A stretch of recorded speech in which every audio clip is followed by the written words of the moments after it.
The following program was made possible thanks to the generous support of our Kickstarter backers. Well, first Holmes was born, then he got fat, bald, and tired. Sup, Holmes? Beware, your host, Jonathan Holmes. It's begun, you guys. We're doing the show with RoboTube, Jason Cirillo. Jason, is that you? Did I say your name right? Yes, you did. Jonathan Holmes. Did I say it right? You sure did. I've got one of those names that, for better or worse, people say No, it. it's better. It's better. You think so? I don't think know. so. Yeah, there's secrets to my name that I'll keep to myself for now. Do you have any secrets to your name? Oh, man. The only secret I can think of is that it's completely not, no, I mean, it's not pronounced right by anyone, only because this is not Italy. Including myself. How's the real way to pronounce it, you think? I think it's Cirillo.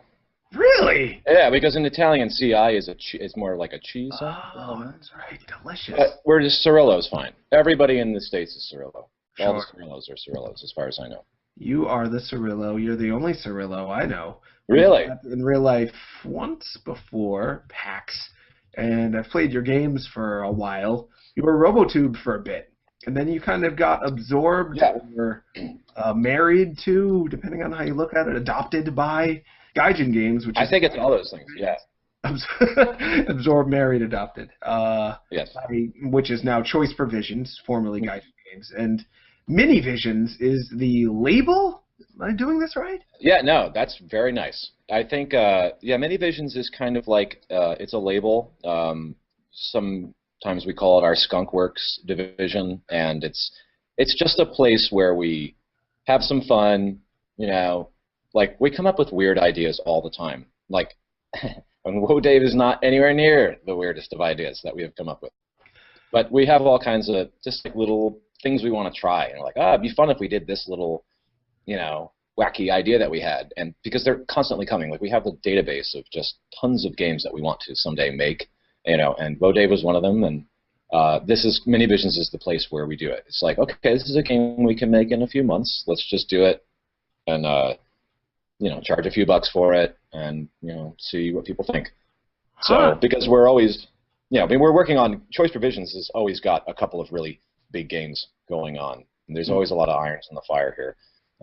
So we were just, you know, the bigger games take so much longer to come out. Like Runner 2 was, you know, over a year in development, and during that time we're like, God, we would love to put out some games and have some fun and do some other things. So Minivisions kind of, you know, fills that need for us. Lets us release smaller games a little bit more regularly. And is Woah Dave, your creation, the new sensation, is that the first Minivisions game? Officially, yes. Oof. Yeah, that's the first one. Yes, this is a big launch. You've made other games. The game was actually just called RoboTube, right? That was No, we never actually made a game called RoboTube. We had a character. Really? Yeah. Mr. RoboTube. So, Yeah. Mr. RoboTube is a character. So the company, I started RoboTube, actually, RoboTube was really actually officially started in 1999. If you can believe it. Oh, wow. Yeah, and that's, okay. if you go back and look at the who is for robotube.com, it's like 1999 or something.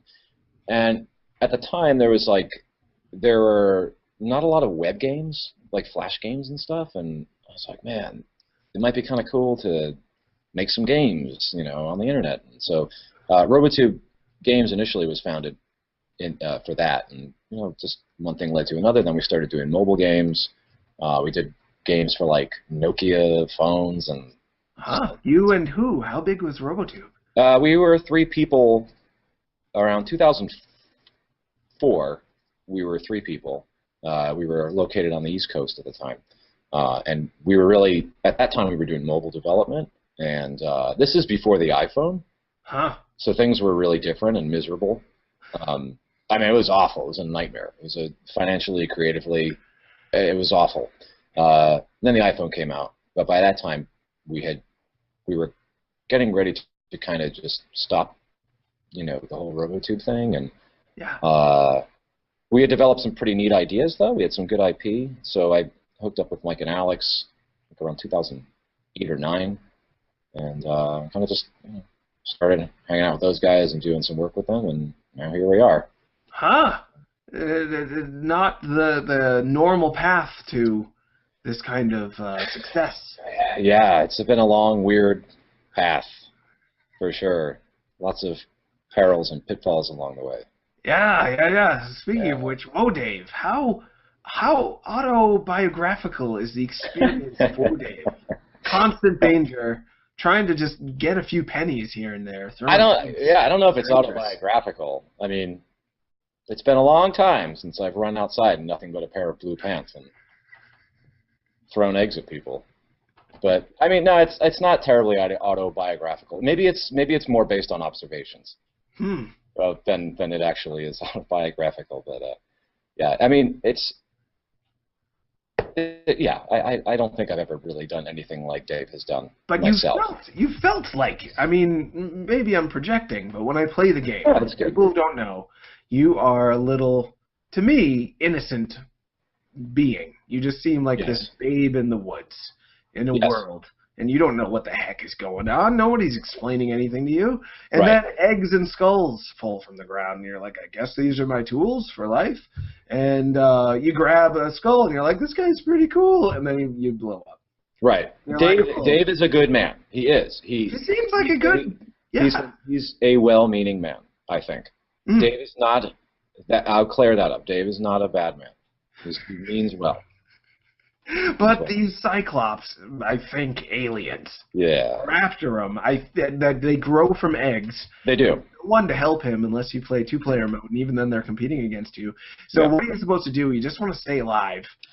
And before you know it, you find this thirst, this hunger for cash kicks in. Your instinct to just want to see your little nut count go up, just whatever. It takes over you.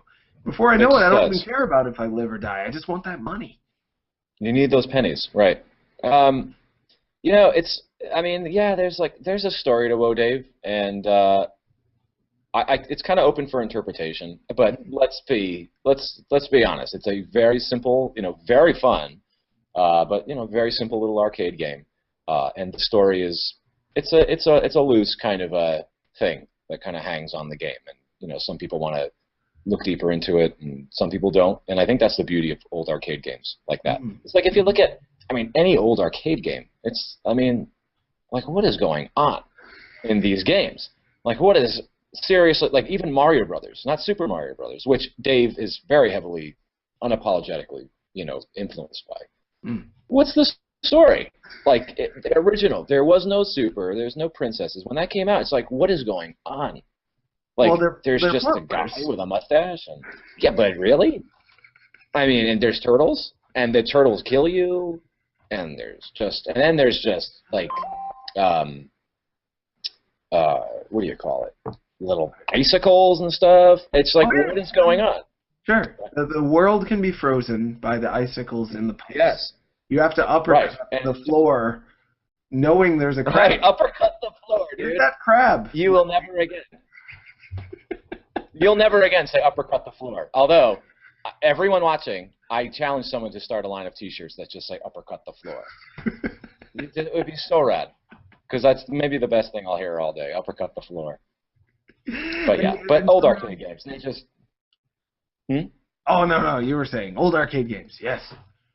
Yeah, they just have loose stories, because I think it's really more about game design, and you kind of, you do whatever you want for the sake of game design. Well, I found the Holmes design. Put a monster in there. I was writing the Woah Dave review, and it occurred to me as I was writing it, like, why would this be called Woah Dave? I didn't want to just ask you because that wouldn't be as fun. Why would it be called Woah Dave? Why are these things happening? And it took me back to old arcade games that we're talking about. Technical limitations back then, they couldn't, just make Uncharted. They were like, well, we can make a blob and we can make some lines. So what do we do? Right. So they were kind of constrained to an abstract visual language, which then begged for abstract concepts, scenarios.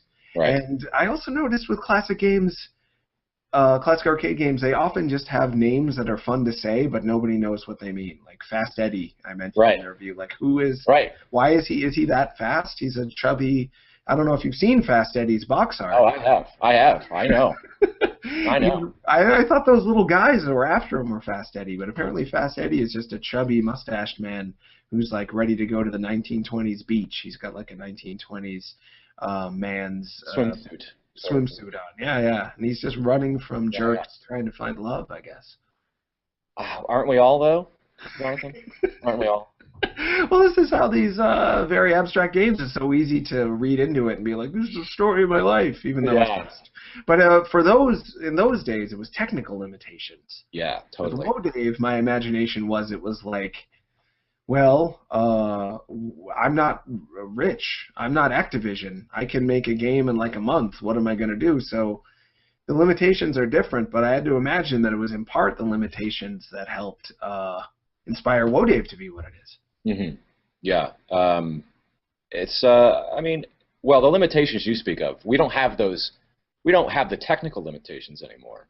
Yeah. You know, it's like if we want to do, you know, giant explosions and dragons, and we could do whatever we want, right? It's just the limitations for me were time and, you know, the fact that I'm the one making the game. So it's like, you know, I did all of the, you know, initial production of Woah Dave myself, and then once the actual game was done, we then decided to port, and we had our one of our guys, Adam Rippon, who's a really fantastic programmer. Well, you might remember the name from Dragon Fantasy. So he was the guy who ported Woah Dave to the various platforms. But the initial production of the game was just pretty much me myself, along with the support of you know, Alex Noisy and Mike Roush, just you know, having the infrastructure there. But so that limitation was just like, well, you know, I'm going to do the graphics and the sounds and the game design and the programming. So I got to keep it simple. So what can I do, you know, inside those limitations? But so. And when you started it, did you plan for it to be a product you would sell, or were you just like up one night thinking, yeah, the game? No, I mean we wanted to make a game that we would sell for sure, because you know, it's business and all that, but food and mortgages and but yeah, it's but you know, I mean, sure, we want to sell the game, but for me it was like a game that I've always wanted to make a game like Woah Dave, you know, truthfully. Like I've always just wanted to make a really weird arcade game that had just a bizarre story and, you know, a fun little sort of single room platformer where things are going nuts, because that kind of game has just always appealed to me, and I think it's just something I wanted to do, something I wanted to make. So. So, but the particulars, how did those come to be? What shaped? Because it could have been anything. When you've got a blank canvas, you wouldn't necessarily just automatically do Woah Dave. Oh, got the plague, sorry. Well, one more go. You ready? Good. Do a good one. Yeah. Get it out. Get it out, Jonathan. Feels good. Swallow it down. With the bad. In with the good. Right. So yes, how did this Woah Dave thing happen? All right, I'm going to give you some stuff that I've about the history of the game itself that I've never actually discussed with anyone before. So this is kind of fun. Wow, so thanks. Initially, yes, you're going to like this. This is a good one. So I sat down. You know, I said, okay, I'm going to make a platform because I like platformers. I'm going to do a single screen. I played. What happened was actually last Christmas, my kid got a 3DS. And he's a young guy, and I said, you know, I want to get you some really simple little games to kind of see the history of video games. I thought it would be fun for him, because like every kid knows Mario, right? But they don't know where Mario came from. So I'm like, I'm going to get you the original Mario Brothers, because that's like a game we can play together. It's like 2-player. We'll have a good time. It'll be fun. So I got him that, and he just got hooked on it. And I was shocked that he got so hooked on the original Mario Brothers. He's like 6 years old, and he's just like so stoked on Mario Brothers. So I was watching him play, and I was just like, God, this game is so interesting. Like, just the mechanics in it and the design, and, you know, what if I made a game kind of like this, but it had more modern sensibilities, and it was just nuts? Like, what would that be like? So that was the starting point for Woah Dave, was like, I want to make a Mario Brothers-esque game that's nuts. That's super nuts. Because in the original Mario Brothers, it's like, you know, here's a guy, you kill them, you win the level. Now let's try another level. And there's a couple more guys. And I said, well, what if it just was like way more, rapid fire, and you had to keep up with it. There was no break in the level. It just to kind of, I don't know, make it a little crazier, make it a little bit more nuts. So, those were that was my initial thinking, when I sat down to start designing the game. Initially, what I was going to do was, and I have this all prototyped, and it sucks, but I was going to have, so right now there's eggs that fall, the eggs and the skulls. Well, initially, the first design, they were abstract pieces. One was shaped like a U, and the other one was shaped like a T. Huh. And what you would do is, you would take the U, you had to pick up a U piece, and you had to pick up a T piece, and they would snap together to make a box, because they were like an angular U and a little squat T shape, and you'd make this box, and then once you formed the square shape, it would then morph into a weapon, and then you could throw that and kill the aliens or monsters that were coming out. And it was too complicated, and it was like, oh, I gotta wait for the thing, and it didn't work. It wasn't fun. So I scrapped that idea, and I said, what if everything that falls could be a weapon, and you could just start going right from the get-go? You don't really have to wait around too much. So that's kind of how the eggs and the skulls thing came about. And then I was like, well, this is even more fun if everything that you pick up can eventually kill you. That makes it a little bit more like a hot potato kind of game. Kind of ramps up the weirdness, or not the weirdness more, but the hectic feeling of the game. The intensity. It's like when it reminded me of Smash Brothers a little bit, because Smash Brothers can turn around on you so fast. You can feel like you're just completely the champ, and then someone will get one quick hit on, especially if you're playing against a computer and it's multi-man. Smash Brothers fans should definitely check out Woah Dave. In my opinion, it feels definitely like it's got some of the same thinking behind it. Of course, Smash Brothers being a derivative of Mario Brothers, right. Bird Sakurai is like that single screen, your two guys jumping around.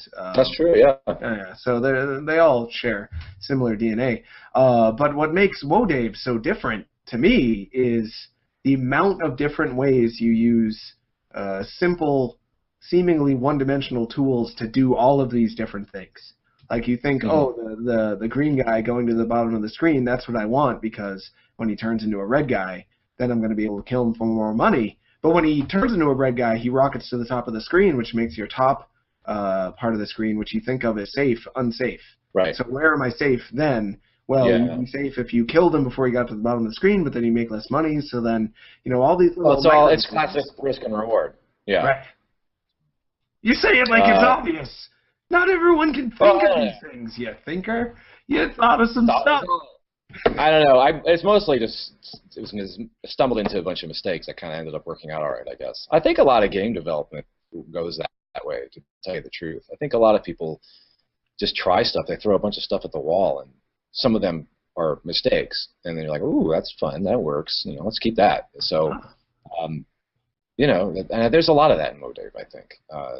There's a lot of it was intentional, of course, but there's a couple of things in there. Like, one of the things that happens in the game is when you die, there are coins on the screen, and they're left there. And I actually read another review, and this guy's like, I found a bug in the game, and the coins are there when you restart another one, but it's totally, we wouldn't have worked on the game for months and not noticed that. And it's like, it's not a bug. And the reason we did that was because initially we had we'd left it in there, and because I was just like, I'll get around to not having that do that. But then we started playing it, and we're like, quick, restart! I got to get those coins. And it was like this bait to get people to restart, play the game again. And people have started working that into strategies, and we're totally leaving that in.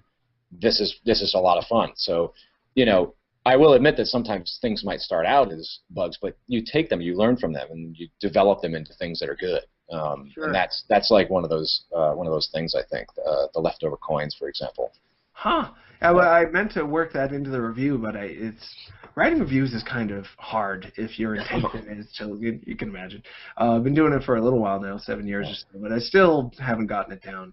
I want to say everything about the game while not boring people and also not making it feel like I'm not leaving any space for them to imagine what the game is like. Because if you're just writing a book report on a game, you'll feel like you've already played the game before you have, and you're like, I know what that's about. Why bother playing it? So you got to leave a little space in there.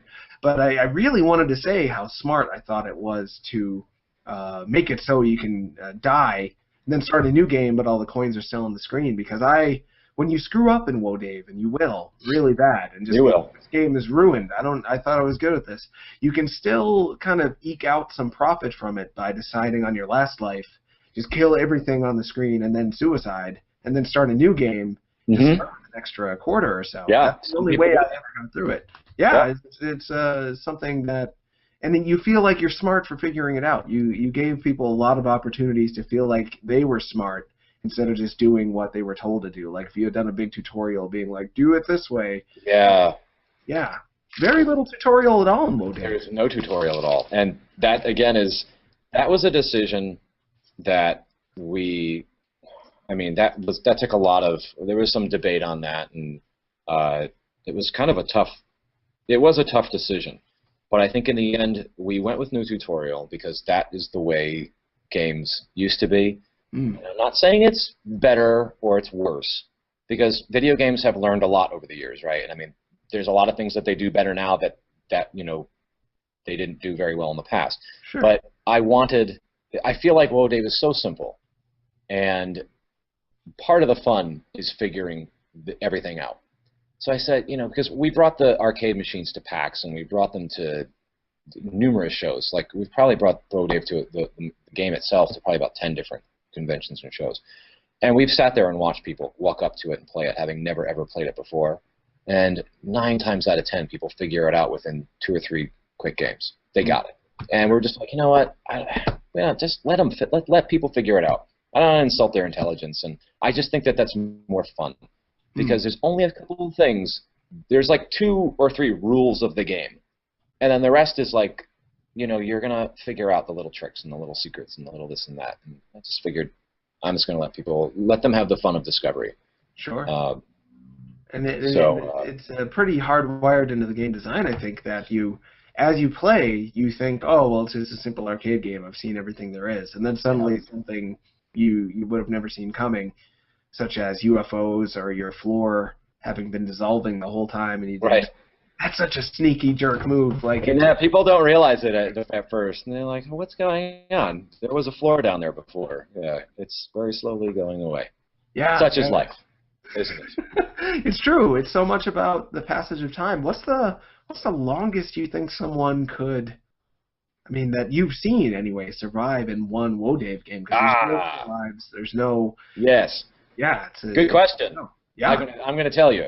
Okay. So, we have a guy on staff here at Choice Revisions, and his name is Andy Alano. He's a game industry veteran, nice guy, and a very, very, very good Woah Dave player, better than anyone else. He played one single game for, I think, close to a half an hour, and got over $10. Whoa. And if you've played Woah Dave at all, you know that $10 is like, it seems impossible. Yeah. But he did it. Yeah, I think he's actually, I don't know if that one's on the Steam leaderboard or not, because I think he got that on the arcade machine, which isn't connected to Steam. It's got a local leaderboard. Sure. So, but I think he still might have one of the high scores on Steam. I think he's ATA, I think are his initials. But there's some hot competition. There's another guy, Andrew Henoch, who works at our office as well, and he's gotten some really incredible scores. I think both of these guys are on the Steam leaderboard stuff. But so yeah, the longest I think is about a half an hour. Wow, that's still pretty intense. What do you think it takes to get that good at Woah Dave? Because in my experience with it, I think I would be getting better. I'm like coming up with better strategies, but then still petering out at a $1.25 or so. Yeah. And one time I played and was just like, just feel it. And then all of a sudden I was at like I think $1.97 is my record so far. That's good. That's really good. I think what it takes to get any good at the game is to start to look deeper under the surface and you really have to notice the nuance of how things move, because it's so deceptive. Like, just like looking at screenshots even, people are just like, what is this? It's like the Atari. This would have been great 30 years ago. This is an Atari game. It's like it's not. There's more there. I promise. Just try it. And I think for the people that observe and really just kind of sit and watch other people play the game, there's a lot going on under the hood, and I think that's really how you get better. You know, just like you were talking about the guys that hit the lava and they spring up. Well, if you're watching the floor, that at the bottom of the screen as it starts to get smaller, the guys can only hit the lava at the edges of the floor for the most part, or wherever the floor is exposed. So you know that you need to watch these columns of space where guys can spring up. So if the floor is this wide, then this area here is your danger zone. Don't stand there too long when guys are running into lava. And if you've got that much floor left, then you're screwed pretty much. I mean, pretty much everywhere you go. But you need to keep your eye on the bottom of the screen as well as on the top, because the guys are jumping in and they spring vertically up. So it's all these little things, you know. Yeah. And it's a simple game. It's a very simple game. You know, we don't sell it as anything more than that, but it's a really, really fun game. It's a simple but deep in the choice provision style. It actually I came to this realization that out of all the choice provision games, it reminded me probably most of Bit Trip Core, in that, just as you described before, you need to look at the entire screen the whole time. You need to be aware of what's going on in the middle of the screen, because whatever eggs are down there might end up getting to the bottom of the screen faster than you thought. You need to keep track of the top of the screen, because that's probably where you're going to be finding stuff as it falls. You need to keep track of the bottom, because those jerks are going to light on fire and go up your butt, maybe. They go, that's how I die most of the time, is up the butt. So yeah, you gotta keep. I know, it feels like there's a joke in there, but let's and this is live, yeah? Sure. So we'll walk away from that before it gets too. And then is it spoilers to talk about the UFOs? Nah, it's fine. It's okay. They're in the screenshots. It is. Yeah. That's true. So I spoiled them on myself. So no, it's fine. Yeah, the UFOs are all part of the game. They just they come once you've reached $1 in normal mode. Oh, okay. And then in bonkers mode, they're there from the start, or they can be there from the start. And yeah, they're sneaky because they change your play field, or they can. So one of the neat things about the UFOs, now that you bring up the UFOs, is that they do knock down some of your platforms. So they shoot a laser, and when they hit certain platforms, the platforms will descend down the screen, and that makes it harder. Just based on the way that the platforms are designed and their placements and everything. Once you lose those platforms that are attached to the walls, the game gets harder. But the neat thing about that is that, so it's like in most games, you pass a level and it's like, now here's level 2, and it's harder because we changed the platforms. But what we did in Woah Dave was we said, okay, if the UFOs can reach those platforms and knock them down, the game will get harder. But you have the opportunity to prevent that from happening. Mm. So it's kind of a fun little thing that we put in the game to kind of let the player have an opportunity to keep things under control, you know, rather than have them get way too nuts. So. And I intentionally let them kill one platform, so then I don't have to worry about them shooting up my butt quite as fast on that side, but on the other side. So for me, it's a little bit easier when one is down and one is up. Yes, I've heard this strategy too. I think actually. The guy that played for a half an hour, I think that might be one of his strategies. Oh, really? Oh. So you found a good one there, Jonathan. It makes me feel smart.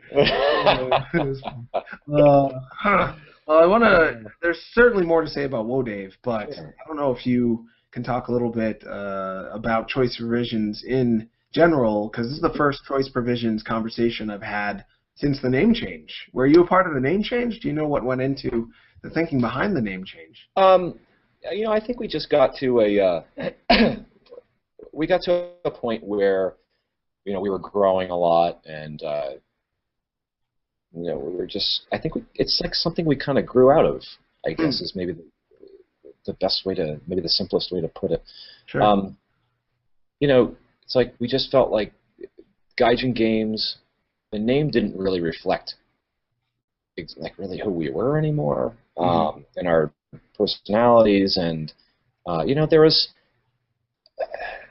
I lived in Japan for 3 years, and you know, it's called a Gaijin the entire time. You know, this is a long time ago, and it was like I never felt bad about it. I was like, oh, I'm a Gaijin, fine.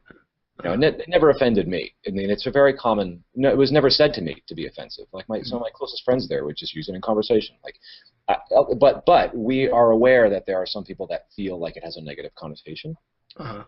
So I think that certainly, you know, went into the decision a little bit too. We just didn't want to have something that might be offensive and Sure. some people. So it just, and the fact that we were just kind of growing out of it. Yeah, I mean, we just felt like it was time to do something different.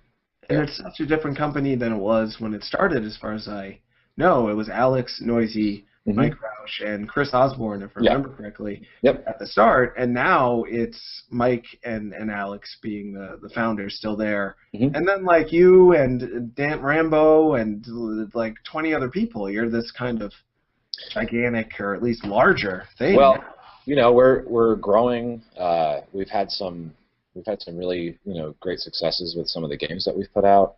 Runner 2 was huge for us. Yeah, I mean, it's definitely it's a different company. I think the heart and soul is still there. Like we love to have fun here at the office. Like, we're nuts, I think, most of the time. Well, that's the thing. As a fan, I've observed the Trip series getting more personality as it went towards the end. A lot of personality in Fate. But Choice Provisions and Bit Trip Runner, you're really getting a taste of what it's like to know you guys a lot better. Like, there's a lot more sense of humor, a lot more like, why is there a fish man in this? Why am I? Oh boy, we had a lot of fun with those characters on Runner 2, and I think, yeah, like there's a lot of stuff in Runner 2 that we broke out. Like we just said, we're going to make this game, and it's going to be what we want to do, how we want to do it, and it's going to reflect our personalities and our sense of humor, and we're just going to go for it. And I think it was around that time that we felt like, it was just like this evolution of the company. Yeah, we were kind of getting our stride and coming into our own. So, yeah, it's been pretty rad. Yeah, it's awesome to see. And when exactly you said you joined the company around 2008, 2009? I'm trying. No, actually, I didn't join the company then. I had sort of started doing some collaborative work with Mike, Alex, and Chris at that time. But I officially joined the company, I think, in 2000. I want to say late 2010. Oh, okay. Early 2011, somewhere around there. Because the first thing that I worked on here was Runner 2. So that was my first big project here at Choice Provisions, was Runner 2. And what did you do on Runner 2? So I did the cutscenes on Runner 2, as well as just some miscellaneous 3D modeling and a couple of models here and there. I did the Crab Shack on level 2. You might remember that. I don't know. But mostly it was really the cutscenes. That was sort of my full-time job on Runner 2. So in doing so, you have done you've worked with Charles Martinet, who did the voice for those cutscenes. We worked with Charles Martinet. Yeah. And you have illustrated characters officially from Cave Story, from Valve's Portal characters. Yeah, we did a bunch of games in the DLC for Runner 2, the Good Friends character pack. We did a bunch of indie characters. There's Dr. Fetus from Super Meat Boy. Right. Spelunky Guy. There's a whole bunch of them. And I'm blanking on them too. Even though it's like the whole live interview thing. It's just I'd be a terrible game show host contestant, because I'm one of those guys that sits at home and I'm just like, I know the answer, you're stupid. And then I'd be on TV and I'd say, I just paid my pants. Yeah, I'm the exact same way. But yeah, so I did all that stuff too. That must have been so starting out. 1999. Did you ever imagine that you would end up like working with the voice of Mario eventually? No, absolutely not. Dude, no way. Honestly, the first years of like my game development career were kind of miserable. Yeah. It's like, because I was just mostly alone, not really working with other designers or game development people for platforms that just had the worst video games ever, on screens that were literally 128 by 128, and I'm not exaggerating. I mean, that's like literally a postage stamp size screen. And then after all that stuff is done, they're just like, we're not interested in your game, thank you. Because there was no iPhone. Like, you had to convince like AT&T, like, take my game, it's great. So no, to answer your question, I did not think that I would ever be working on a game that had Charles Martinet doing voice for it. Yeah. So, I'm so glad you did. How did you? Because you didn't see that light at the end of the tunnel at that point. What motivated you to even get in there, and what motivated you to stick around? I think what really got me to, because there was like a lull for a few years where I did nothing with video games, and I was just mostly doing graphic design and illustration and stuff. And I think what happened is I had a son. My first son was born. I think something kind of said you need to be a good example to your kid, and you need to show your kid that you can't. Don't kind of give up on your dreams, and don't just be like, I don't know, it's too much work. I'm so comfortable here. I just want to everything's fine. I just didn't want to. I didn't want that to be his dad. I didn't want that to be the example. And I think after he was born, I really started getting back into game development and putting myself into positions that were maybe uncomfortable for me, which I'm now convinced is maybe one of the best things anyone can do for anything, really, any career or any dream or motivation you have. It's just like you need to put yourself probably in really uncomfortable situations to make it happen. So. Wow. And but I'm no expert. You didn't so you're the creator of Woah Dave, so you got more to say about it than me, I think. Pretty neat accomplishment. And also maybe one of the first times, and this is so awesome, we're in this future that I've always dreamed of, where a grown man looks across at me and says, I wanted to develop more games so I could be a better role model to my son. If you're anything like me growing up, it was like the exact opposite. All the adults said, go play football or, crunch some numbers, make some money on Wall Street or something, not make awesome video games. But these are our future role models, I hope. Boy, I mean, I don't think I'm any kind of a role model, really, and I have so much to learn. I know nothing. Like, really. I'm learning every day. I mean, there are just amazing people everywhere that teach me new things, not just about video games, but about, like, everything. I just, I think, I don't know. I'm just trying to do a good job, trying to be a good dad. That's it. It's like, and I think it's paying off. I mean, I'd say my kid's got stuff he's super into, and just, you foster it, and as long as it's something healthy and it's not like crack cocaine or anything, then, foster it and encourage it, and, so far so good. You teach them to just, like, notice that if you take a comfortable path, growth is not as likely, where we as human beings can't help but have this thirst for comfort. We just want to eat potatoes and lie down and not... Oh, God. That's all I want to do. That's totally what I want to do right now. Wish we were just playing Woah Dave and being like, it's kind of the illusion of productivity, but we're just shoving Cheetos in our face and not actually making money. Yeah, it's pretty fun. But that doesn't get you a life that you look back on and say, wow, it's pretty amazing. What a story I told to myself about my life. Whereas you will always get to say, in 2014, I decided to risk it quite a bit. Maybe not risk it all, but risk a lot on a game about a thing I like to say at the office. Like, you guys say Woah Dave to each other, is my understanding. Yeah, so, the name came from, I didn't invent that expression. Mike Roush brought it to us. He had, it was a thing that he was saying. And we would say it all the time, just in surprise, for years, as long as I'd known them, It was like, whoa, Dave, what's going on in here? We would just, all the time. And then, not to go off on a little tangent, but I didn't know what to call the game when I first started developing it. And the original name of the game was Excellent Lovely Man. Oh. That's just a working prototype.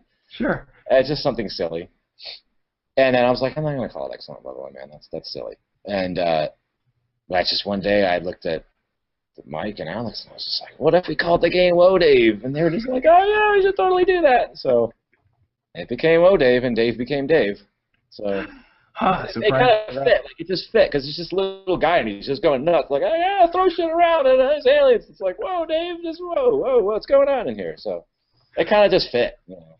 And it's got that understated, like with classic arcade games we were talking about. They would be named something, and they don't act like it's weird that it's called Nuts and Milk Yes. Or wiping. They're just like, yeah, it's called Wiping. like, don't even worry about it. Like, it's called Woah Dave. What, you think there's something weird about that? There's something weird about you if you... Yeah, there's a certain confidence that came out of lots of things in the 80s. And Alex and I have talked about this so many times.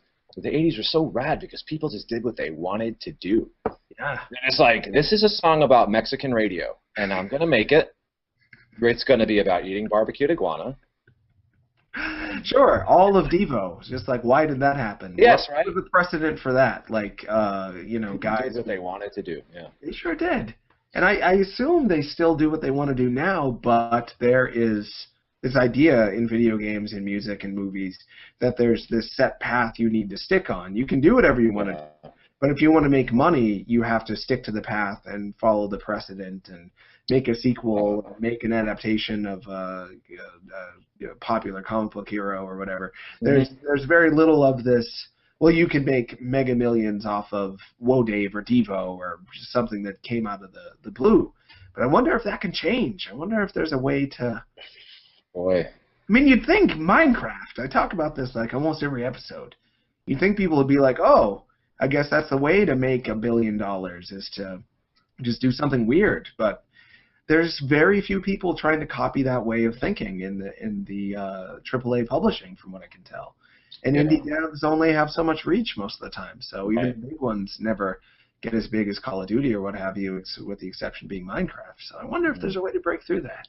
I don't know. I mean, I think that, like, marketing savvy has just gotten so honed and so well understood, I think, at this point that there are rules that have been developed. You know, the internet's changed a lot of things too, but I think like we've figured some things out that seem to work, and now, like you said, I think we've become afraid to deviate off of those paths. And I think in the 80s they're still kind of figuring a lot of things out. MTV was brand new. You know, a weird video would help sell a song that may not have been, like, you know, formulaic and, you know, popish and everything else. So it's cable like, TV was everything new. was new. Yeah, exactly. So I think now it's like we've learned so much and we know so much that it's gotten to be where people are afraid to deviate off of that path, regardless of the fact that most people still don't make a lot of money. Yeah. Even if they, you know, try to do what they're supposed to. So yeah, I don't know if we can break out of it, but like I think so. I mean, because like you said, every now and then someone just comes up with some wacky idea and takes off.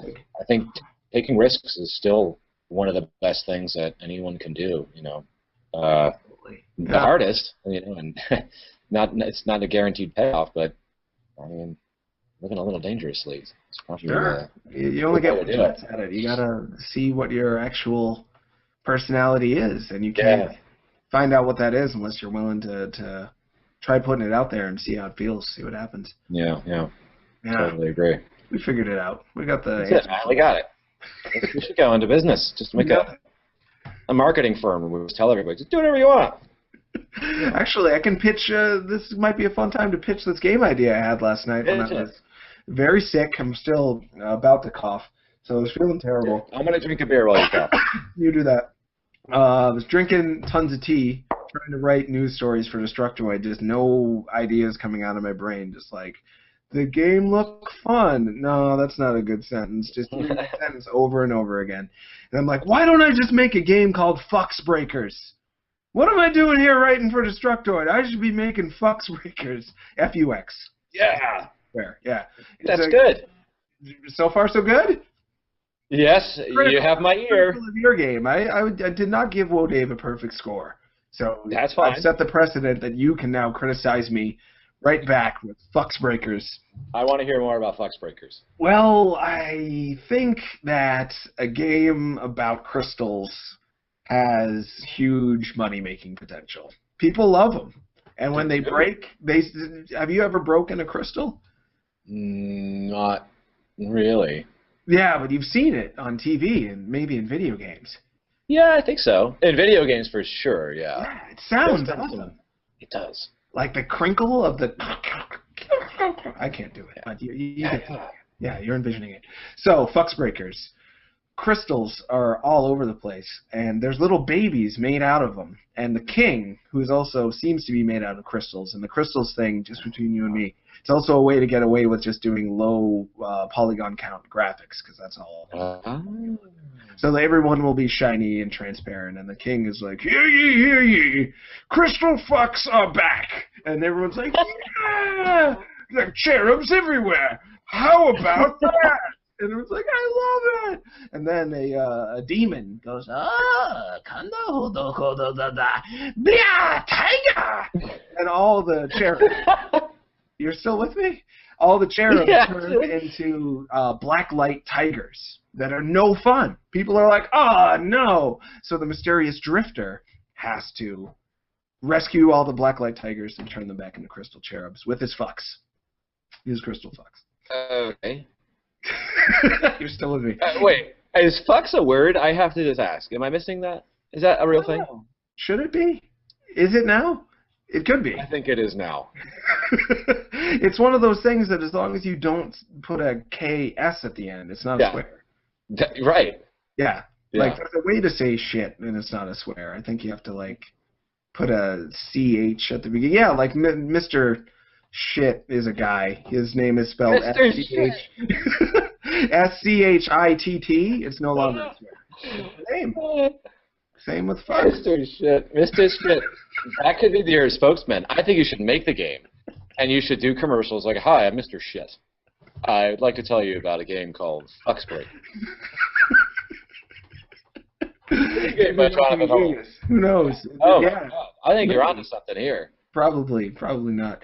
There's a Woah Dave semi-commercial that just has a guy with the terrifying eyeballs. Oh, yeah, that's right. Saying, like, Woah Dave is a great game. And I was like, this is genius. So I was trying to spread it around. And then people were saying, like, oh, no, what bad marketing. I was like, really? Everyone's in what's bad marketing? Yes. I did a lot of research on the buggy eyeball genre, and everyone's an expert. Everyone knows everything. Well, that's amazing. Yeah, we're in this future. That's all right. It's good to get feedback, but when you know that feedback is charged with, well, I'm saying this because I think I'm smart, not because it's a genuine thing. It's always kind of a bummer. There's more and more of that on the internet these days. There's whole tribes of people just saying things to make themselves feel like been hearing a lot about that these days. Yeah, they're not really coming off like champs a lot of the time. Oh, not really. I mean, we just do what we want. We try not to offend anybody, but if you're having any measure of fun at all, you will offend people. I mean, that's what I think. Yep. Someone's going to get offended. And or they're not offended, they're just going to think you're a dummy. Right. Like I don't think the buggy eyeball guy is going to offend anyone, but there's going to, I mean, I don't know why anyone would get upset about that, or where the heck did that guy come from? So Dant Rambo, our producer, found this guy on the internet. I don't know all the details exactly. The internet. And Dan said, "Hey, I like your eyes. Those eyeballs are gonna sell like a video game." So I don't know. It was a nice guy we found online. I can't remember. I have to ask Dan. But yeah. Huh. It was pretty fun. Was he paid? Do you think? I don't know if that's something. I think a small amount. I think he was paid a small amount of money for that. Good. It's a talent, you should be compensated for that. Absolutely, I could do it. Why not? Sure. Yeah. Back to Woah Dave, and I did mention that I didn't give it an absolute perfect score. Sure. Does that feel bad? Like, did you want to? No. No. No. You know what? It's great. I almost feel like if you're going to give something a perfect score, you have to have a really, really good reason why you got a perfect score. Sure. And I think when we made the game, we were pretty aware of what we were doing, what kind of game it was. We understood that it didn't have everything in the kitchen sink in it. It was it's a bare bones experience, and like I think we were okay with that. And you know, I don't think we think it's perfect. But did you want it to be like the real what's the word I'm trying to think of? In our lives, we don't get a chance to do everything the way we want them to be. I think that's beautiful. I don't know if that's really as profound and poetic as I was going for, but yes, I have to imagine that in Woah Dave, there's probably stuff you wanted to do. You already had tons of types that maybe you wished you could have maybe worked in the T block and the U block, so there's a little bit more variety. But how many months can I bring myself to work on Woah Dave before it's costing more money to work on it than it's going to bring in? And it is. Yes. So was there a lot of stuff that you wish you could have done with Woah Dave if you had unlimited time and resources that you could maybe still do in an update or something? Yeah, I think, well, I definitely think that there are some things that I would have liked to have done in the game, but like you said, there's just only so much you can do with a limited amount of time and resources. But you know, the way I see it is if it's a test really, and which is why it's cheap. I mean, it's a few bucks, right? So it's like, if people like this idea, if they like the idea of Woah Dave, if they want to see more, we'll give them what they want. All right. So, you know, I would say that it's not that we didn't leave anything out, you know, to kind of hold back content from people because we, you know, it's nothing like that. It's just it's a risk, you know. There's so many amazing video games out there with just tons and tons of content, you know, 40 hours of gameplay and, you know, rich 3D graphics and orchestrated music and, you know, whatever. And it's like, we know that's not Woah Dave, but we still felt like is a really fun game. It's a really good game. We put everything in the game that we felt was necessary to make it a fun, addicting, and happy experience. So we didn't like. It's not like there's a bunch of stuff on a shelf like, nah, we'll wait till people pay for this stuff. Ugh. I mean, it's not like that at all. What you see is what you get, and if people like this idea, if they like this concept, then absolutely we are into the idea of giving them, you know, more Woah Dave. Huh. So, awesome. Because that's really my only two criticisms of Woah Dave were that I imagine some people would only play it for like a second.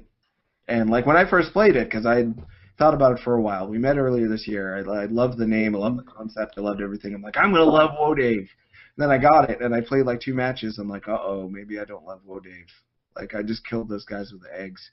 And then I played a little more, and I'm like, wait a minute, I do love Woah Dave. Phew. But, like, the first maybe, I want to say 5 minutes, I was like, maybe I don't get it yet. Which is what a game is hopefully all about, because if you get it all in 5 minutes, why keep going? But it took me a little while to crack the shell, so to speak, get into the yolk. And then from there, I couldn't help but be disappointed when I didn't get to keep cracking more yolk. Like, because it really... More so than I think you're giving it credit for, honestly. You mentioned a couple times it's bare bones, it's simple. I don't feel like it is. I feel like you more than get your money's worth with the amount of depth you can unlock from it and find out. Like, I was shocked when those freaking UFOs. Freaking shocked.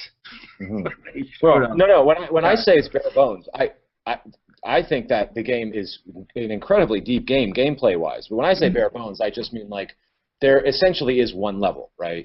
You know, there's we don't have a boss battle. Yeah, it turns into another one. It does. It's tricky. It's tricky, you know. But there's like, you know, we don't have a boss battle at the end, and there's no ending, for example. So when I say bare bones, I don't mean in terms of like depth and fun, because I think it's I think it's actually a very, very deep, very, very good, fun arcade game. It just doesn't have like all the bells and whistles that you might get in a more expensive game. So I think that if we had charged $15 for Woah Dave, then, you know, I think I would have felt a little bit bad about, you know, that just the amount of with the amount of content, not having a boss battle and ending and all that stuff. But I think, you know, for just a few dollars, really, you're going to play that game. If you play it and you get it, you'll play that game you'll get more, way more than your money's worth. I think I was playing what we're charging. And I was like, Bayonetta 2 is pretty fun. You can play this over and over again. Then Woah Dave came out, and that just totally blew out Bayonetta 2. No offense, Platinum Games. Good game. Oh no, he's gone. Because I talked about Bayonetta 2 probably. Just pieced out. Didn't want to hear it. It's kind of a fair comparison, though. They're both about making money. Just hit me. The cold realization that I'm alone on the show. The guest is gone. Maybe he'll never come back. I hope he will. Got a text message. Oh, no, it's not from him. It's from some guy with huge cheeks. He's very fun to be around. Well, hopefully the guest will come back. If not, that'll be a lousy note to end things on. Definitely need some more Sudafed. But I'm happy to be with you, viewer. Maybe someone will interact with me. Whoa! I see a face. It's a man's face. Is it him? Computer. You're back! Ah, phew! I'm sorry I ruined the show. Oh, that's okay. It seemed like a rage quit when I compared Woah Dave to you. Like, what? How dare you compare me to that trash? It would have been funny. But I was hoping it was going to be a favorable comparison. I don't know if you like Bayonetta, but it's a game about mastering the same techniques after you beat it anyway, if you go back to play it. I was going back to play it just to make more money, and it feels good to just master those basic techniques. Woah Dave actually did a lot of the same stuff and kind of overtook the part of the brain that was enraptured with Bayonetta 2, and instead it was just all about Woah Dave for, geez, I played it every night for like 4 hours from the 30th to whenever I reviewed it this morning. So good 16 hours or so in there. Kind of nonstop. That's a lot of Woah Dave. It was a good time, and it goes by like that. It's definitely one of those games where you think, oh, I'll just play for 5 minutes, and before you know it, you're blowing everything else off. It's like, one more round. This time I'll be a champion. And you never know if next time is going to be different because there's so many variables. Mm-hmm. And also, you never know if you got better or not until you actually try. So it really leads you to want to give one more shot over and over again. I'm glad you liked it, Jonathan. Yeah, I did. I'm glad you. I am really glad. I'm very, very glad. That's good to hear. Good to hear. And you're also, if I remember correctly, working on a game called Destructimundo earlier this year. Yes. That's still happening. Oh, yeah. That's going to be out soon. So Destructimundo, I think it's... I think we're aiming for probably within the next couple of weeks, I think.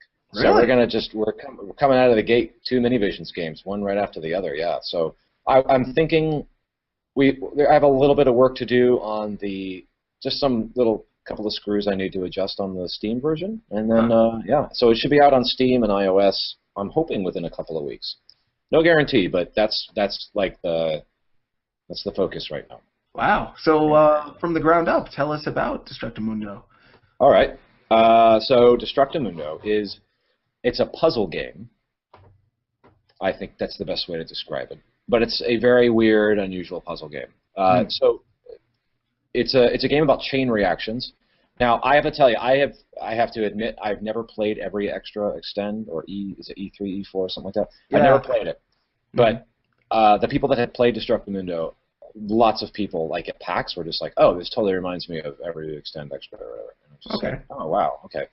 But the premise is that you are this alien race that is sort of a dying race. They have no resources on their planet whatsoever, and they just sort of scout these solar systems for natural resources, to steal natural resources. And the thing is being a dying race and not having their own resources, they have very few weapons. So basically what they do is they go into the solar system and let off 1 or 2 detonations and try to have them chain react based on where you strategically place them. And they'll chain react and blow up all the planets and all the cities, and the explosions snake around all the different planets, and they kind of rotate and spin.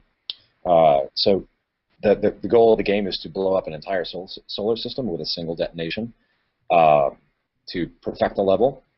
When you perfect the level with one shot, you then go through and collect the resources that blast out of the planets, And they also chain react too, so you click once or touch once on an iOS device, and they start chain reacting all of the little explosions to pick up the gems that come out. It's weird. But it's a lot of fun. It's really addicting. And then you unlock weapons as you start to collect those resource gems. And the weapons allow you to do things like place mines and these weird buoys that send like lasers across the screen and all these things. There are 72 levels across 3 worlds. Yeah, it's a lot of fun. It's got a neat art style. It's 2D, but it's not retro. It's sort of it's a modern style. It's kind of like vector, sort of polygonal vector sort of graphics. Yeah, it's There's angular, but it's very clean looking. Yeah. Reminded me a little bit of how Ridiculous Fishing uses minimalism. Without dot art, without traditional low-res sprites in the retro style. So it's still clean and simple, but in a high-def sort of feel. Yeah, it's a lot. Yeah, it's similar actually. It's like that not hexels, but triangles sort of. Yeah. It's not really. Did you do the art yourself? You're an art man? In Destructimundo? Yeah. Yes, I did that art. Huh. And I didn't get much into your backstory. I want to get back to Destructimundo in a second. It sounds like the kind of game, like I think people have been looking for that Minesweeper feeling. Oh. Sweet Minesweeper feeling. That's interesting. I never thought about it that way. Well, you think about how popular Minesweeper is, and one, because it was on every computer for a while. Right. Because there's something very simple and satisfying about if I touch this, can all these big things happen, potentially. Oh. Yeah. Maybe it'll be good, maybe it won't be, and to have that trial and error, but just the inherent satisfaction in touch a thing, it just feels good. And Destructimundo and every extra extend has that a little bit, I guess. So it's been a little while since I played that game. But back to you, did you start in art or did you start in game design? I started in art. Yeah, I figured. Absolutely. So my dad is an artist, I kind of grew up being influenced by the fact that he could just create these things himself. So I mean, I think I wanted to be an artist very early on, in my childhood. So I was a graphic designer professionally for years. I worked on all kinds of stuff. I'd always wanted to do games. That was like the thing I wanted to do. It just didn't really. I was on the East Coast, and I grew up in Connecticut, and there's no video game industry there. So I was just like, I don't know what I'm gonna do. I can't make video games. There's no video games here. So I just was like, well, I like art. I'll be a designer, illustrator. So I did that professionally for years, and just kind of started doing game design, on my own time. How did you manage that? Because from what I know, graphic design, being an artist, that's already this huge, scary challenge of compete against every other artist ever. You have to do the business side and make sure you're not getting ripped off because people always want to rip off the artist if they can. Right. So then on top of that, you learned how to code on Nokia phones? Well, to the Nokia phones thing, by that time when we were doing that stuff, RoboTube had already gotten established, so we hired a programmer to do that. Sure. But, I was scripting and stuff. I taught myself how to script. And, I was actually working for some firms, graphic design firms, so I didn't have to worry about the business side too much. And this is prior to starting RoboTube games. Once we started RoboTube, I had to start, worrying about business.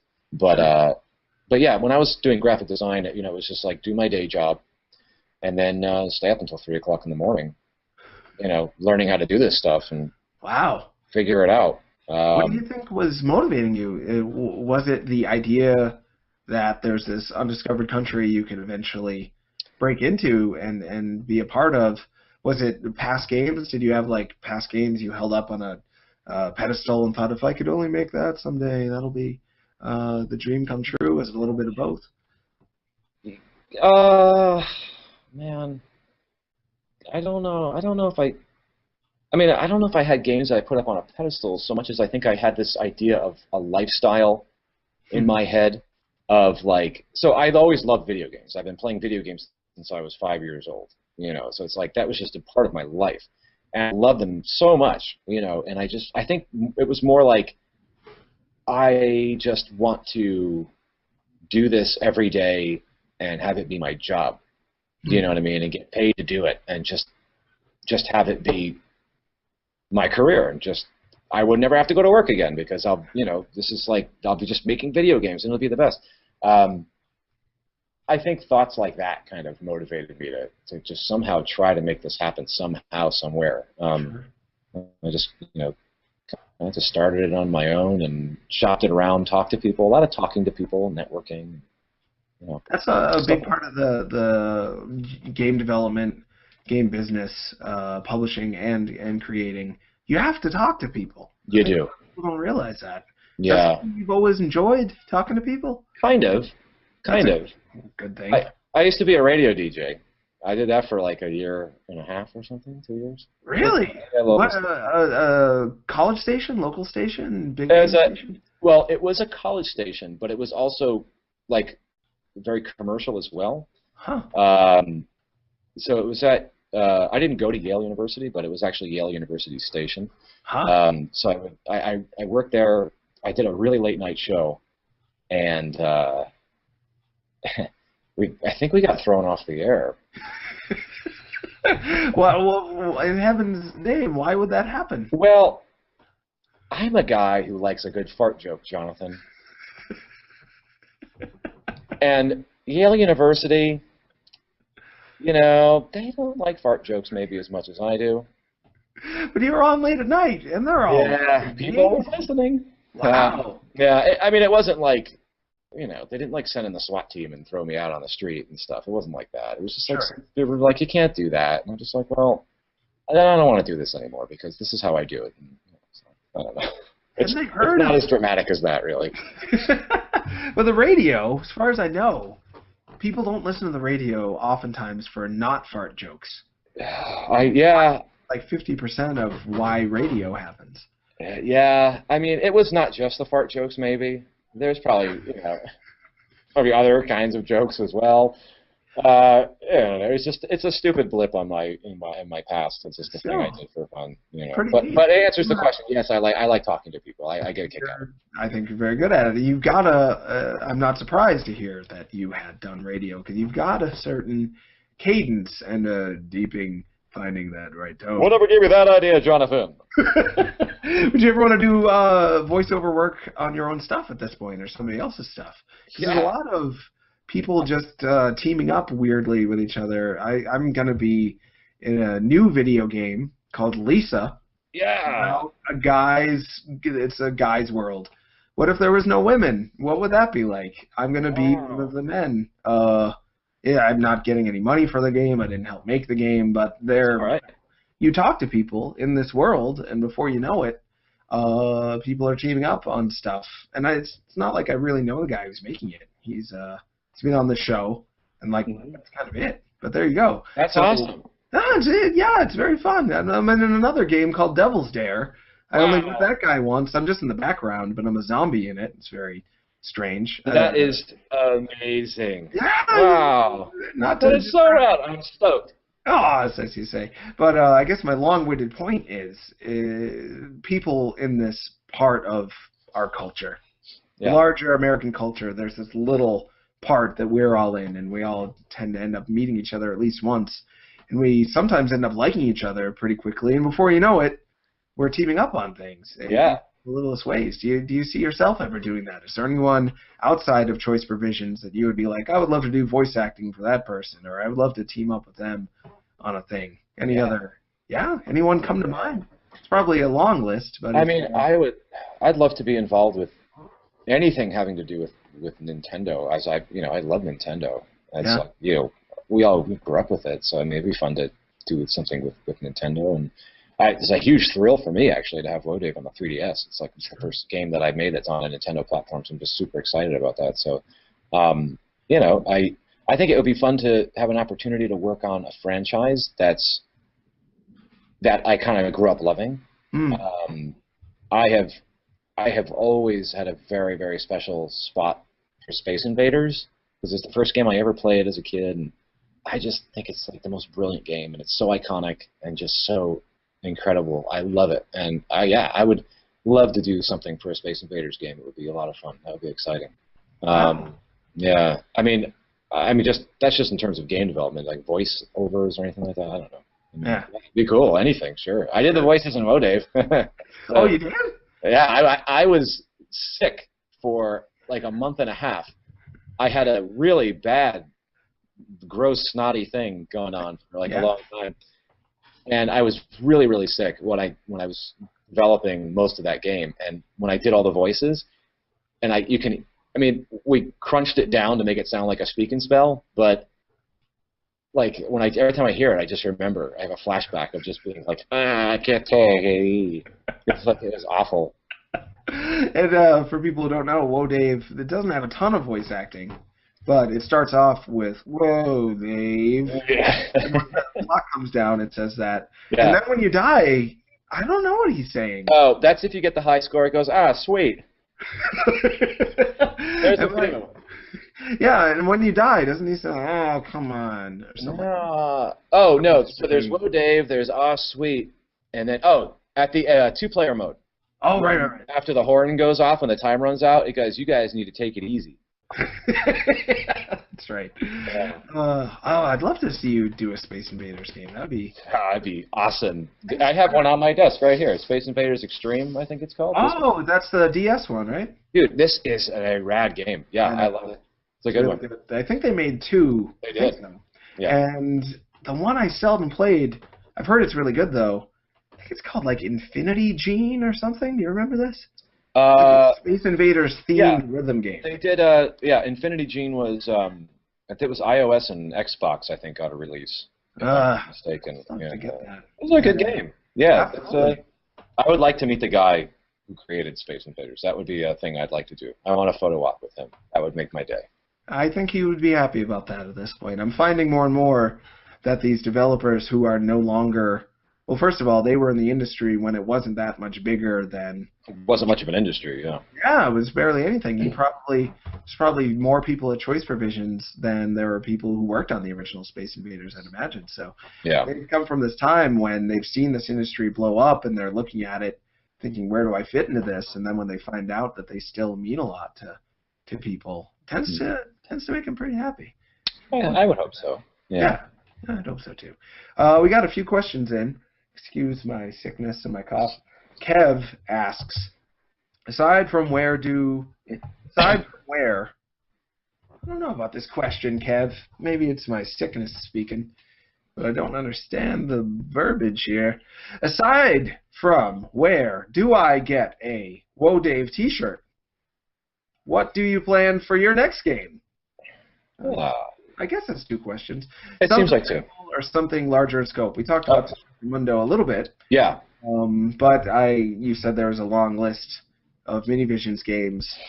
Do you have ideas about past Destructimundo, as that sounds like it's about wrapping up? And where do we get a Woah Dave t-shirt? Is that even possible? Yeah, so the Woah Dave t-shirts have been so far sold at shows, PAX, and a couple of others. I can't remember, but we're opening a merch store on Choice Provisions. Actually, totallychoice.com. We'll have a merch store.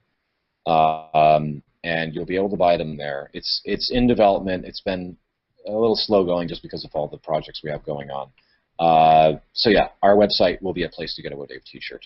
Cool. Yeah. And then, yeah, the next game is Destructimundo. That's wrapping up, and I have some ideas. Actually, I have a couple of early prototypes of some other projects, but they're simpler, and this is like the whole Minivisions, the whole reason that Minivisions exists is to make smaller games. Choice Provisions is still making really big, lush, beautiful games, so we haven't stopped that. It's just it's a little sub-label. So yeah, the Minivisions games will mostly be smaller scale, cheaper projects. And are a lot of people working on Minivisions games other than you, or are you kind of the Minivisions guy? Well, I mean, I'm the designer and the guy that usually develops like the first version of the game. So I'll design it and make the game. And then we do have to say that I make the games on my own and then release them is like that would not be accurate at all. It's because I wouldn't be here at all if it weren't for Alex Noisy and Mike Roush even just giving me a chair to sit in to make these games. So, and they're essentially the executive producers on the titles. and Dant Rambo is the producer. Dant handles all of the sort of the worst of the worst, the daily, chores of talking to everyone and correcting the problems and getting the launch stuff all organized, and it's a ton of work. Adam Rippon ports. He did Woah Dave, so he ported Woah Dave to the various platforms. And then we have programmers and designers at Choice Provisions who I will occasionally ask for some advice and give me a couple of pointers on things. And so really, I mean, they really are still group efforts. It's just that I do like the initial design and development on the game, and then everyone kind of lends in and chips in. Yeah, got it. And was it seen as a risk in any way to do this label that's kind of a offshoot of the developer publisher name? I know that it's different, but there's some similarities there. On PSN, there's like PSN, and then there's like PSN Minis, and people are like, PSN Minis, what's that? And they would like never go to that store. They would just be like, well, if it's Minis, it's not Maxis, and if it's not big, then I'm not going to bother. And I've heard many people say like PS Minis kind of tanked whatever project they put on there because people just kind of didn't capture their imagination, but maybe that's because there weren't good games on there. There are a few games on there that I really like. I think Cannibalt's on there, and Where Is My Heart is on there, but didn't exactly catch on. So I guess did you consider that as a potential risk? Honestly, not really, because I think there's some differences between Minivisions and like PSN Minis. So Minivisions is really nothing more to the consumer than just a sub-label, really. It's really just a label, a brand. Whereas Minis, there's some different stuff going on there because you had to go to a different place to find PlayStation Minis, and then they didn't really run. They weren't made for the Vita, for example. Like their screen resolutions were different, and it was like, you couldn't find them, and they didn't. I think there was a lot of different stuff going on there because when you go to the store, if you're hiding some games in some other category that people don't go to, that's going to be a problem. That's a way bigger risk. So I don't think there's really any. I mean, there are certainly risks to making the kind of games that Minivisions is making, but I don't think that the label or the moniker really is a problem for us. I think it's actually good.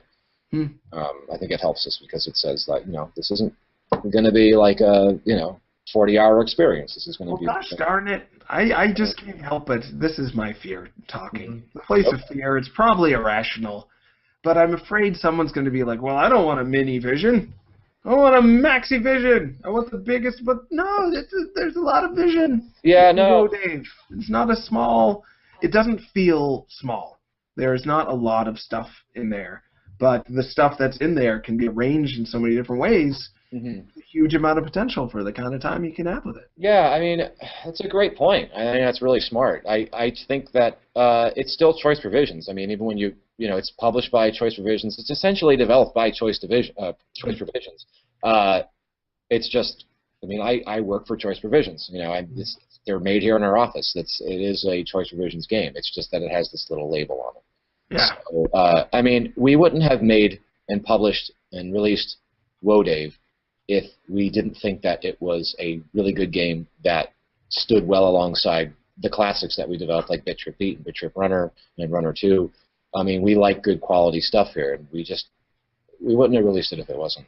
Sure. We didn't feel like it was really good. So. Yeah, that's a strong point. It is the Choice Provisions name, and then afterwards, as an extra describer, this is one of our Minivisions things. Yeah. Some people may end up saying, well, I only get it if it's Minivisions. Maybe. We have such much wonderful Minivisions times that's all they stick with. And I guess that's what happened with Disney and Miramax. Disney made Pulp Fiction, but people don't go see Miramax movies because they want Disney. They want the Miramax feeling. So, yeah. Huh. A label is important. It is. Yeah, indeed. It means something. Indeed. Another man, Neko Boon. Hello, Neko Boon. You want to know, what are some examples of games you plan to share with your son? What a great question. Ooh. Yeah. Have you given more, now that he is well established, and does your son play Woah Dave? Oh, yeah. He's good at it, actually. Yeah? Yeah, he's really good. Yeah, he does. He plays Woah Dave. He's played a lot of Destructo Mundo as well. Who's actually played all of our games. What am I going to share with him next? I don't know. I mean, he's in school now. You know, he's in the first grade, and he's got homework and sports and things like that. So I don't want him to get too deep into anything. So I'd have to be careful. Like, I'm really hesitant to let him play Minecraft. It's not because I think it's bad. Right. I think that it's a time sink, and for a kid with a busy life and everything, I don't know. For a young mind, I can imagine Minecraft. Like, there are certain things you just, not because they're bad for you, but they might be, you might not have the wherewithal, depending on your age, to know when enough is enough. Yeah. If you were to introduce me to World of Warcraft when I was 13, it might have been a bad idea because you just would never see me again. That would have just been like everything I ever wanted. I was reading Dragonlance books and just about how I wanted to be a dwarf or a halfling. So I just would have. And that's not necessarily an entirely bad thing, but to save that for when I'm at an age when I can balance it a little bit better might make more sense. He sounds like he might be almost at a good age for Monkey Island. He's yeah. Maybe like 8 or 9 for that, because it takes a little bit more in the way of knowledge of grammar, and there's a lot of play on word comedy in there. But it's a good idea, though. I like that. I mean, I think I kind of feel like I want to introduce him to like the classics that are like the seminal to a genre. Like Galaga. Sure. Like, because I like shmups, right? And Galaga is kind of one of your original, shoot 'em ups. So it's like, I mean, we have all the consoles and stuff at home, and he's the games that I play, and he's aware of them. But I think I want him to kind of see where stuff came from, because I feel like the real bones of game design are in those games, and I feel like they're actually learning experiences, because you're not going to be distracted by the graphics. If you look at a game like Galaga and you say, why is this a good game? What is going on here that makes this good? I feel like that's something that's super positive. Something you can learn from. So, yeah. And I think probably true for Maniac Mansion and Monkey Island and stuff like that, too, if once he gets into that side of like, well, why would the storytelling be better in a game than in a movie? Those are games that, if Monkey Island were just a show, it would be good. But as a game, it like really expands the depth of what you feel from it. So, yeah, Galaga for sure. Yeah. Yeah. Pac-Man. He's probably. Oh, yeah, he's played Pac-Man. Just the classics. It's good for kids. He's got the rest of his life to play games at his friend's house who are not going to be playing Galaga and Pac-Man. Sure. To experience all that stuff. So, I think I want it to be my responsibility to kind of make sure that he gets a good exposure to some of those seminal, classics. Doom, is that a seminal classic, or do you have to go farther? I think so. Well, Wolfenstein, I think, really is the classic there. I mean, Doom was an awesome game. I think Doom was seminal for certain things. I don't think it was the genre whole, but I think it defines certain aspects of the genre. One of these days he'll probably play Doom then. Probably. I'm not like a big violent gun kind of a guy. I'm not into it. And I just feel like he's got the rest of his life to see awful, hideous things. Absolutely, but not like Doom. Like Doom to me, because it's still dot art. Like, there's something about it that doesn't really disgust me, but still makes me feel intense. Right. Doom I feel safe enough, but not like Doom 3, probably. Yeah, Doom is mostly silly. Yeah, exactly. I mean, really. Those beholders coming at you. They're kind of adorable. Yeah. Now they are, yeah. Yeah, they were at the time. Devander Art asks, as a visual designer, do you have a visual style in your head right from the start of a project? How do you go about deciding upon a particular style? Like Woah Dave, I'd imagine you didn't have to go with that style if you didn't want to. You could have done a couple of different things. How do you marry those two, the visual style and the game design? Well, I think first of all, a lot of it has to do with boring, uninteresting things like how much time do I have to work on this, and am I going to be the only artist working on it? And I think with Woah Dave, it was like me. and I knew that I was going to try to get this game. Yeah, I was going to try to get the game done in a few months, and I didn't want to spend a lot of time doing, the art, but I didn't want it to look lousy either. So I had to go like super. I feel like I went like just. I decided I'll make it like intentionally crusty, just to like make it not look like it was like an accident, like I didn't care. I was just like, I'm just going all the way. I'm just gonna make it like super crusty and silly, and like Dave's just got 2 feet that go, bup, bup, bup, bup, bup, bup. It's like this is good. Like I felt like that was the right thing to do for that game. And Destructive Window is a puzzle game that takes place in space, but I wanted it to be more symbolic than literal. So that's kind of why I went with the geometric shapes and everything for that game. So I think it's decided upon, definitely at the start of the project. A lot of times I'll even design the logo for the game before I make the game itself, because I feel like it sets the tone. So yeah. Did when Woah Dave was called, and I'm sorry, what was the former name of Woah Dave? Excellent Lovely Man. Yeah, Excellent Lovely Man. Yes. Yeah, did that have a logo? That one did not have a logo. That name didn't last for too long, and it was really just when I was building like just some of the basic engine for like the platforming and stuff. So the game really I didn't really start designing the game itself yet. But once I actually started, sitting down to say like, okay, what is this game about and how is this going to work? I think, and the guy was like, I started introducing enemies into the game. I think it was at that time I said we should call this game Woah Dave, and like immediately after I said that, like I just was like, I'm gonna make the logo now. So like the color scheme kind of started to fall in place. Because I have screenshots and videos and stuff of what the game looked like before it was Woah Dave, and the colors are all different. So the logo came, and then there was a lot of pinks and yellows and oranges and things like that, and then that just carried over into the graphics of the game itself. So, got it.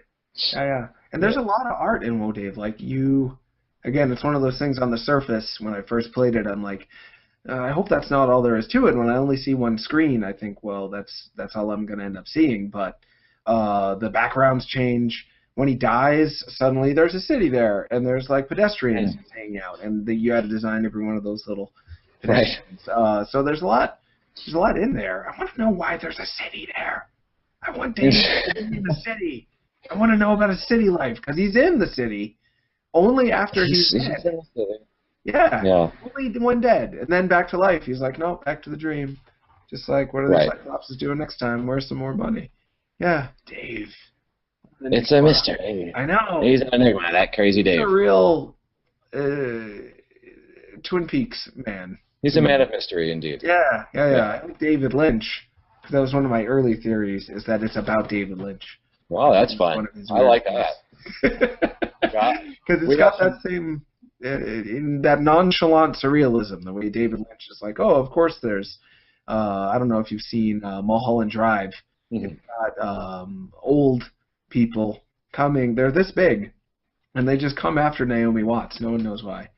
They're just after her. It's amazing. It's truly amazing. I'm aware of David Lynch, but we've got some guys there. Dan is like a huge David Lynch fan. Really? I think Alex is as well. And actually, I think Mike. I think they all are. I don't know why. I just have always had a lot of trouble sitting down in front of a movie and just sitting in. I'm not a big movie guy. Yeah. I don't dislike them. I don't. I see your mind being too active. It's always going, your brain. You're doing things all the time with it. It's how it looks. It's how it appears. It's ADHD, yeah. Which causes you to make 2 video games a year, so good for you. Better than most. Hopefully more, actually. Yeah? Good grief. Well, I hope so. Oh, well, we're almost out of time, gosh darn it. Wow. I know, it goes fast. That went by really quick. That was fun. Yeah, I had a great time. I feel like there's other stuff I wanted to ask. Maybe I can squeak it out. It is, Woah Dave is now on iOS and Steam. Yes. So I will mention that, yes, Woah Dave is out now on 3DS, iOS, Steam for Mac, PC, and Linux. It is coming soon for PlayStation 4 and Vita. And if you're having trouble finding Woah Dave, we spelled the name a little funny. It's on purpose. We spelled it W-O-A-H, which a lot of people don't like. But if you're having trouble finding it, make sure you spell it W-O-A-H. I made a mistake and didn't put W-H-O-A in the keywords. We're going to fix that, I think, tomorrow. So if you're looking for it, make sure you spell it WOAH, and you will find it. It's on, again, iOS, 3DS, and Steam right now. And then coming to Sony platforms. Yes. Sony current platforms. Yes. PS4 and PS Vita. Probably early next year. Awesome. Yeah. Okay. And Destructomundo is going to be Steam, iOS? Steam and iOS for now. Cool. Those are the target platforms for that. Huh. Yeah, there's a lot more I wanted to talk to you about platforms. There's so many platforms now. Like, I can only There are a imagine lot. how it feels to have to choose between all of them and what goes into that decision making. There's a future shows. We'll have plenty to talk about. I'll come back. I would love to do it again. Really? Yes. Oh, yeah, man. Thanks. Anything Oh, for you. now I remember it. My big idea for you, Yes. besides Chris Fucksbreakers. Which Oh, right. You poor man, you had to put up with that. I like it. Is there any possibility? This would take a lot of work probably, so it might not be worth it. But Woah Dave is so much more fun when you have a carrot to chase. Mm-hmm. I wonder if the highest scores of the month could get like a T-shirt or something. If you've got them lying around, I wonder if there'd be a way to. That might be a possibility. Not the worst. We've had contests and stuff at the shows for like high scores and two-player tournaments and stuff like that. Yeah, it's possible. I mean, something to look into, because that would be fun. I know I would like weirdly keep, even though I already have a T-shirt, I would keep trying to get high scores on the version I play the most, which is 3DS, just to like maybe get another T-shirt, and then another. I would just want to have like 12 T-shirts if I could. So yeah, just a thought. Thought I'd throw it at you. I will throw that at the guys and see what they think. That might be something. Awesome. Thanks, Jason. Anything else? They can follow you on Twitter. Yes, I'm at RoboTube, all one word. You can follow me on Twitter. And our website is totallychoice.com, and there's woahdave.com as well. Yeah, and Dave has his own Twitter. At Woah Dave, I think. At Woah Dave, yeah. Yeah, Dave That's Lonuts. Oh, nuts. As for me, I'm at TronNots on Twitter. You can watch the show later on YouTube, Subholmes. Type in youtube.com/SubholmesShow. Subholmes.net is a website now. You can watch shows on there. I'm going to try to add content to that. Hopefully we can. Jeez, what else? Oh, yep. And iTunes and Libsyn. Just Google it up. Subholmes, iTunes, using Libsyn. Do it. Listen to it later. People like to listen to it while they're working out, I guess. Share it with their mom. That's what people are doing. So thank you. Thank you, everyone. Have a great night. Take care. Bye. Thanks, Jason. Bye-bye.